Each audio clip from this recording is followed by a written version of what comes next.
ঈদে special dessert না হলে কি চলে?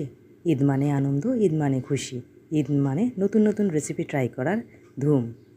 হ্যালো এভরিওয়ান, কেমন আছেন সবাই? আমার নতুন একটি ব্লগে আপনাদের স্বাগত জানাচ্ছি। আজকে আমি আপনাদের তৈরি করে দেখাবো মজাদার একটি ইউনিক রেসিপি। দুধ সেমাই তো আমরা সকলেই খেয়ে থাকি, কিন্তু গতানুগতিক এই রেসিপি থেকে একটু ভিন্ন আঙ্গিকে আজকে তৈরি করে দেখাবো একটি নতুন রেসিপি। আশা করছি আমার আজকের রেসিপিটি আপনাদের ভালো লাগবে। তো চলুন শুরু করা যাক আজকের রেসিপি। আজকে আমি আপনাদের জন্য তৈরি করে দেখাবো দুধের রসকদম্ব রেসিপি। সেমাই দিয়ে তৈরি করব। আশা করছি আমার আজকের রেসিপিটিতে আপনাদের ভালো লাগবে। তো চলুন কথা না বাড়িয়ে পুরো প্রস্তুত প্রণালীটি আপনাদের দেখিয়ে দিচ্ছি আমি কিভাবে এই রেসিপিটি তৈরি করলাম। প্রথমে আমি একটি পাত্রে নিয়ে নিচ্ছি 1 লিটার পরিমাণে লিকুইড দুধ।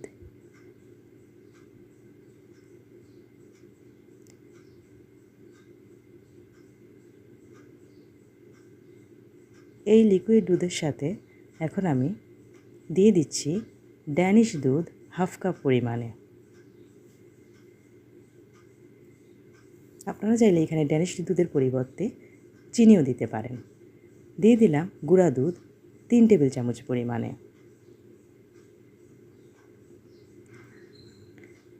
সাথে আমি দিয়ে দিচ্ছি এখানে চিনি 4 টেবিল চামচ পরিমাণে।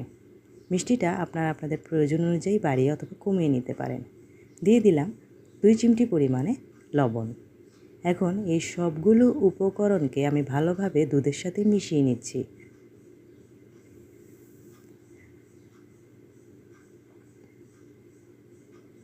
এতে করে দুধের ঘনত্বটা আরও সুন্দর হবে। মিশিয়ে নেওয়া হয়ে গেলে এখন আমি এই দুধটাকে চুলাতে বসিয়ে দিব মিডিয়াম হিটে। তার আগে এখানে আমি ফ্লেভারের জন্য অ্যাড করছি হাফ টিস্পুন ভ্যানিলা এসেন্স। আপনারা চাইলে এখানে এলাচের গুঁড়াও ইউজ করতে পারেন।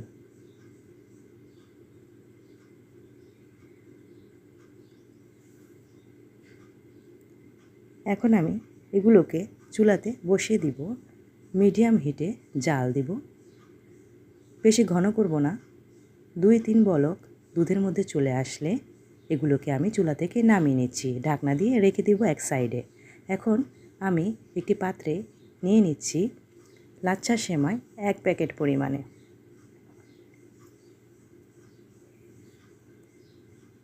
এই লাচ্ছা সেমাই থেকে এখন আমি